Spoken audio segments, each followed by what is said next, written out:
We had already been warned, never stay up late during Holy Week, but we didn't listen. We stayed up late at grandmother's house when in the middle of the night something was heard. Someone was walking down the hallway leading to our room. The footsteps were not grandmother's. We begin with a warning for the upcoming Holy Week, something that some of you may have already heard and some have not. But did you know they say you should never stay up late on those dates? 3. And in this episode you will discover why. So get ready. It is time to forget about everything for the next half hour. What I am going to tell happened 4 years ago during Holy Week. My parents and I took advantage of the days off to go visit my grandmother, who lives in a small town. She lived in the house that had belonged to her father, my great-grandfather. The house was old, large, and at night it became completely dark. The house and the town shut down completely, staying in darkness and total silence. Ever since we arrived that time, I felt something different. I wouldn't know how to explain it well in words, but I didn't feel happy to be there as usual. That first night, none of us were sleepy. We stayed up watching television until close to midnight. I even remember that we joked about something that many people say during those days, that during Holy Week, it is never good to stay up late. But we did it, and it was a bad idea. In the end, we went to sleep. The room where we were had a small window. The glass was old, broken in one corner, leaving a hole through which you could see outside, and the wind blew in. That night was cold, much colder than normal. It must have been almost 3 in the morning when I woke up. My parents were talking in low voices. I asked them what was happening. My dad looked at me and said, "Didn't you hear the noises?" I told him no. Then he told us that he had been hearing footsteps on the roof for a while. At first, he thought it was a cat walking on the roof tiles, something normal in that type of house. But the footsteps started to sound heavier, too heavy, as if it weren't an animal. After a moment, the noises stopped. He thought it had passed, but then he heard something else, a creak. This time it didn't come from the roof, it came from the hallway. He thought it was my grandmother who had gotten up to go to the bathroom. He looked out and no one was there. He tried not to dwell on it, but shortly after, he heard a loud thud. The door to the room next to the living room had slammed shut. That room always stayed closed. My great-grandfather's things were in there. Nobody went in. My dad thought someone might be inside the house and got up to check. He walked down the hallway, opened doors, but found no one. He returned to the room, but now none of the 3 of us could sleep peacefully. A little while passed in silence, until another loud thud was heard, this time downstairs. The main entrance gate had slammed shut as well. This made no sense, because that gate was always left padlocked from the inside. My dad texted my grandmother to ask if she had gotten up. She said no, but that she would check. Minutes later, she replied that the gate was still closed with the padlock on. After that, no one tried to go back to sleep. The silence of the house became unbearable, and then the worst part began. Scratching was heard on the hallway doors, as if something were slowly dragging its nails over the wood. Nobody said anything until someone knocked on our door. We stayed completely still. The sound returned after a few seconds. My dad thought it was my grandmother and got up to open it. While he was walking toward the door, I looked through the small broken hole in the window. Something was there, a dark silhouette. The only thing that let me see it wasn't just a shadow, was that I could see a pair of eyes. That thing was completely motionless, right in front of the window, too close, as if it were pressed against the glass, waiting to see my dad open the door. I don't know how much time passed. I surely only saw it for a few seconds, but they felt very long. At that moment, my dad opened the door. The hallway was empty, and there was nothing at the window anymore. I didn't say anything. I was too afraid to say it. If I did, it made it real. The noises continued for a while longer, until dawn began to break. The next day, nobody wanted to talk about what happened to us. Some said maybe it was my great-grandfather, who who was still there in that house. But what my grandmother said was what left me thinking the most. That morning when she went out to the entrance of the house, she found barefoot footprints on the ground. Footprints that went up to the window. Footprints that didn't belong to any of us. Since then, she who was never afraid leaves a lamp on in the hallway. She says she no longer likes to see the house completely dark, and I never looked at it the same way again either.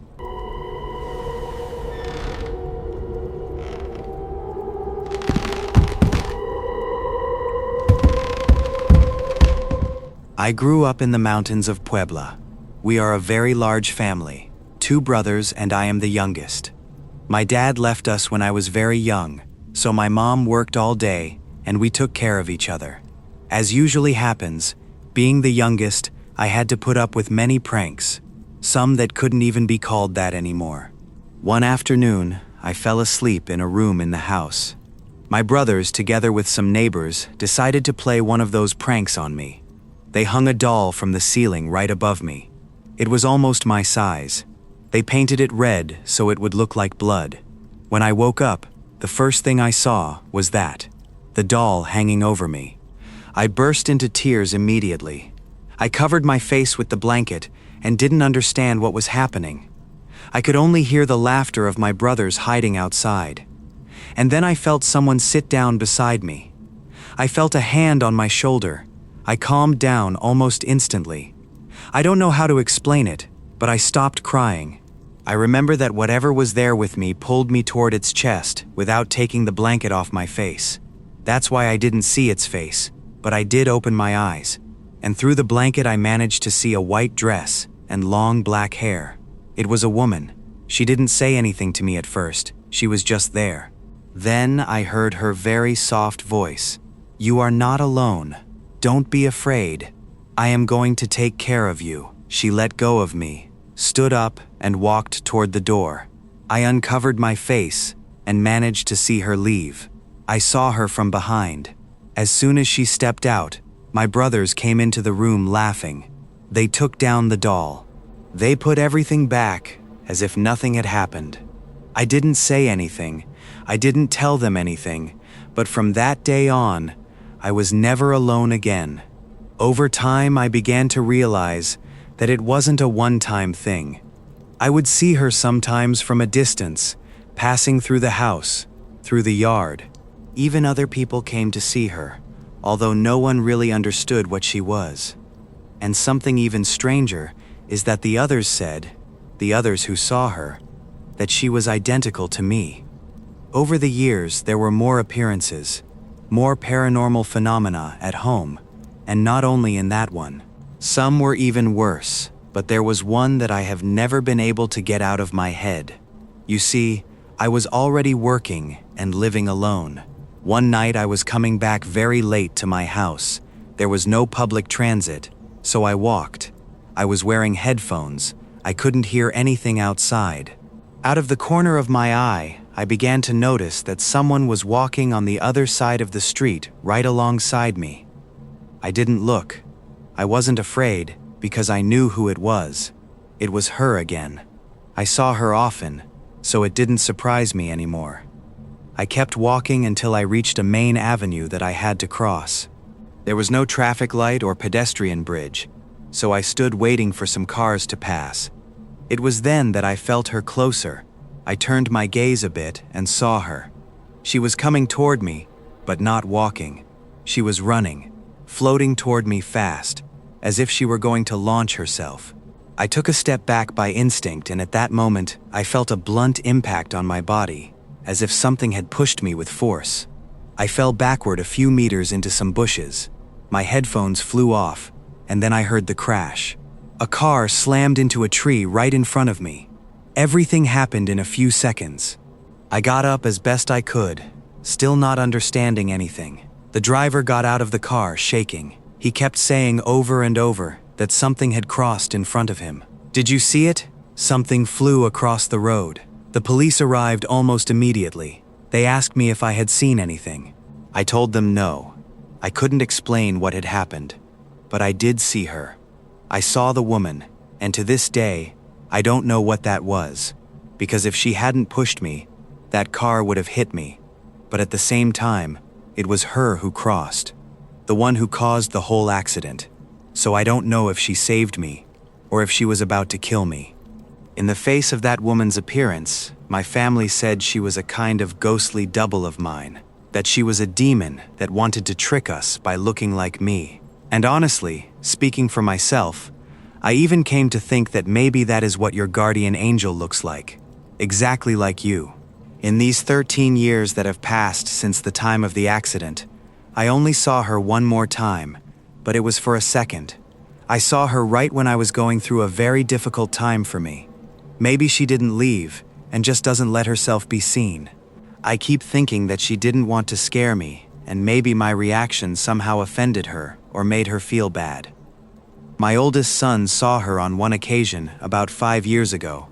At my mother's house, he was playing with his phone when suddenly the power went out because of a storm that broke out all of a sudden. He got up to go look for his grandmother, and as he passed by a room, he saw me sitting in the dark, but I wasn't in the house, and he knew that well. The good thing is that it was a one-time thing, and she has never appeared to him again.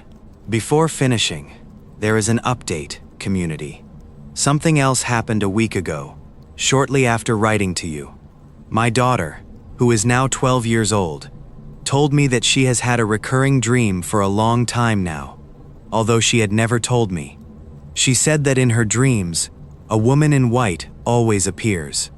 And of course, I have never brought up this topic with her or with my other 2 children. I don't let them watch scary movies or anything similar so as not to influence them. However, she described to me in detail the exact same woman I used to see.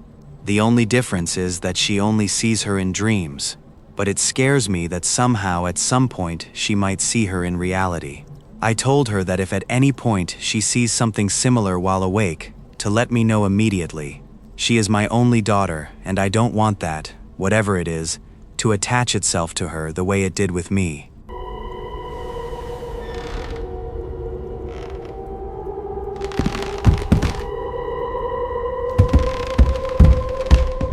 This story that I am going to share with you didn't happen to me, but to my grandfather. He is now almost 80 years old, and he still tells it as if it had happened to him yesterday. He dedicated himself to ranch work from a very young age, and one of the skills he acquired during that time was hunting. Following is the story that my grandfather shared with me, and now I share with you in his own words. I was about 12 or 13 years old when all of this happened. I learned to hunt at 8 years old with my dad. He and I were in charge of bringing meat home for the whole family. There were 10 of us counting my parents, and I was the oldest of all my siblings, so I had the responsibility of being the man of the house when my dad wasn't there, which was when he went to sell cattle. Before, we didn't have trucks like now. We had to herd the cattle to other ranches, and sometimes that took days. On one of those trips my dad had around November, the time of the dead, he left for almost a week, and it reached the point where we had nothing left to eat. I insisted to my mom to let me go hunting, but like a good mother, she wouldn't let me. Even less during those times, because of everything that was said. But it reached the point where hunger won out, and she let me. It was almost 4 in the afternoon when I went out to hunt. My mom gave me her blessing and told me to gauge the time until 9 at night and come back to the ranch, even if I had nothing. I accepted so as not to leave her worrying, and I left. I had been walking, I calculate, for a couple of hours when I saw the tracks of a large deer heading down a clear trail where there was a large abandoned pasture. I thought, it's early, I still have time. If I find it there, it won't be hard to hunt it. I went over there. I knew the paths perfectly, so it didn't take much effort to get there. Except when I reached the area, it had already turned dark. It was risky, because if that huge animal was there and I managed to hunt it, I would have to make 2 or maybe more trips to bring it all back to the ranch, and that was with the risk of coyotes getting to it before me. I reached the abandoned pasture, and there it was, a 6-point buck on each side. It was an imposing animal, and honestly, I felt intimidated. But I was already there. I couldn't leave my siblings and my mom without food. I didn't think twice, and aimed at its chest, at heart level. I fired. The animal jumped and fell dead instantly. When I noticed that, I knelt down and gave thanks. It didn't take me long to do that, but I noticed something different. Everything was in silence after the shot. Neither the crickets nor the cicadas were making noise like when I arrived, nor were the fireflies lighting up. Something was off. I ignored it and decided to approach the animal. When I reached where I shot, it wasn't there. There was only a pool of dark, clotted blood. At that moment, I understood. I grabbed my things and set out to return to the ranch. I walked as fast as possible. I calculate that I had been walking for about 2 hours. When it was almost the time my mom told me to return, I reached a high woods area with a path in the middle. I entered, and as I walked, the night kept getting darker and darker. The batteries in my flashlight were about to run out, and I didn't have replacements, so I was going to have to go in the dark for the rest of the way. I chose to turn off the flashlight instead, and just guide myself by the little moonlight there was that night. I had walked roughly half a kilometer when I heard something to one side of the path in the thick vegetation, as if a huge animal were there, as if a bull were striking its hoof against a stone on the ground. I just kept walking, but the sound was becoming more and more frequent, louder and louder, as if that thing were walking beside me. I got scared and quickened my pace. I started running, turned on my flashlight to see where I was going, and realized that thing kept following me. It seemed like it was galloping beside me. I turned around and saw it. It was the largest and most terrifying thing I had ever seen in my life. It looked like a man, but it walked on all fours, leaning on its bony knuckles, and maybe that's why it sounded like it had hooves. It seemed to have no skin on its hands, just bones dripping blood, and although it moved fast, I thought I saw that it had a kind of dark brown fur. I brought my eyes back to the path, and that thing made a noise like a cross between a snort and a screech that hurt my ears because of how loud it was. I covered my ears and kept running. That thing began to run faster and faster, and suddenly it crossed right in front of the path. Right there, I managed to gauge its size. It easily measured the same as me, but on all fours. Ever since I was young, I was tall, maybe around 5 feet 7 inches in height, and that thing measured the same as me. It crossed very quickly in front of me, but I didn't want to stop anymore. That was the only path I could take to reach the ranch, so I just kept running. The tears in my eyes were blocking my view. Between that and the weak light from my flashlight, I managed to recognize a path that would take me closer to the ranch, but I was going to have to cross over a cenote where there were many venomous snakes, but that was the least dangerous option given the moment I was going through. My body reacted on its own, and I took that path. I had to cross over a fallen trunk upon reaching the cenote, and that's what I did. I crossed it, and in the distance I noticed the light from the ranch. I was close now, about 10 more minutes away. I felt happy because I felt I was going back, that I would return home to my mom, to my siblings. But that thing caught up with me. I saw it in front of me. It stood right in the middle of the path. It literally stood up on its 2 legs. I feel it easily measured about 8 feet or more. I felt the blood draining from my body, and at that moment I heard a gunshot. The birds began to sing, birds that only sing during the day. In that moment they did. I couldn't take any more. I don't remember anything else because I fainted. The next memory I have is being at the foot of an altar with very small clay figures near me, beside a cenote. It was night, and there was a woman talking to someone else whom I never saw. The woman's voice was normal, but the other, the voice of that thing I couldn't see, echoed inside me. It was a very deep voice. I never saw where it came from. I managed to compose myself and sit up. The woman stopped her talk, smiled at me, and said, "Boy, you are very lucky. Bal wanted to take you." You made him angry, and he was waiting for you. I didn't understand anything. That name sounded like nothing to me, but hearing it made me shudder. The woman told me that she had been working on me for almost a week, in which I was essentially unconscious, only having nightmares. My mom later told me what happened that first night. My siblings had just gone to bed to sleep, and she went outside to light a campfire to heat water. Just then, a hummingbird approached her and flew very close to her. A hummingbird at night. She knew something wasn't right, so she went into the house, grabbed my dad's shotgun, and came out again. The horse and the dogs were very restless. The dogs began to bark very loudly toward the path, and in the distance, she managed to see the light from my flashlight, very dim, but moving wildly, as if someone were running out of control. She knew something was happening. She mounted our horse just like that, without a saddle, and went riding toward it at full speed. As she got closer, she saw there was something standing in front of me, something that wouldn't let me continue to the house. The horse reared up, as if refusing to go forward, and threw her to the ground. As best she could, she got up and shot at that thing. And it was at that moment when all the nearby birds began to sing.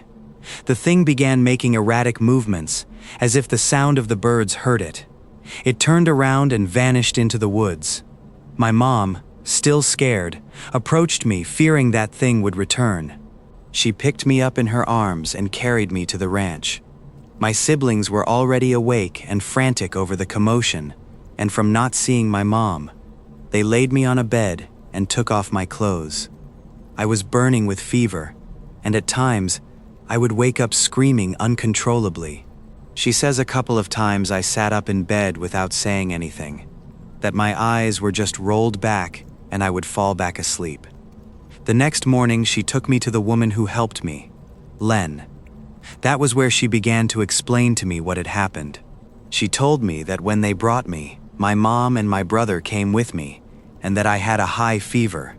That from the moment she saw me, she noticed something wasn't right. That there was something inside me that caught her attention. Something that had attached itself to me. Evil, very strong. She told my mom that she was going to do everything possible to save me, but that my condition was very severe. She asked her to leave me there with her, so she could work on me better, so I wouldn't stay like that. Crazy, absent-minded. Once my mom and brother left, she performed a ritual to communicate with the Aluxes and understand what was happening to me. That was where, according to what they told me, she somehow saw everything when she was able to see the entity that was tormenting me. The Baal, something very bad, a demon of the jungle. She told me it was very powerful, that she had never run into it before, that she wasn't going to be able to drive it away alone. That was why she asked her son to gather feathers and diurnal birds, the ones that sing at dawn, especially of the motmot bird, because it was those birds that made it retreat that night. Even so, it wasn't enough. There was something she didn't fully understand about why they had sung at that moment. So she began to search through my memories, and that was where she found something else. She told me that weeks earlier, I had hunted a deer that carried with it the tunich, the deer stone. I was completely stunned when she told me that, because that stone is known as something very valuable, and one is supposed to keep its existence a secret. It represents luck. I had done that. I didn't understand how she could know. She explained to me that that amulet was tied to the spirit of the owner of the woods, the Zip. When she found out I had that amulet with me, she sent her son for my mom, so she would bring my hunting bag and the clothes I had worn that night. She didn't explain what it was for, but a few hours later my mom returned with everything. Then she told me she was going to do a stronger ritual and that she needed to take me to a cenote, to a place where she usually worked with the Aluxes and that she considered sacred. When they brought me, she asked to be left alone with me. That was where everything started. She told me she wrapped the amulet with a piece of my clothing and submerged it in the cenote for a time. While the fabric soaked, She invoked the Alux that had accompanied her throughout her life, the one she considered the wisest, so that it would guide her spirit to help me. They say that with its help she managed to use the power of my amulet to perform a cleansing on me. That many hours passed, no one knows exactly how many, but when it ended it was already night, and it was at that moment when I woke up. I didn't know what happened to my amulet for many years. I even thought they had kept it until one day I ran into her son. He recognized me and approached me. He told me many things about his mother and his family, and I did the same. Between conversations, he reminded me of that moment, and the question arose in me about what happened to the amulet. He told me that when they finished the ritual, where the amulet was, there was only white ash, that the woman performed one more cleansing on my clothes with the ash from that amulet, and then threw it into the cenote. I never heard of that entity again, nor did anything else happen to me.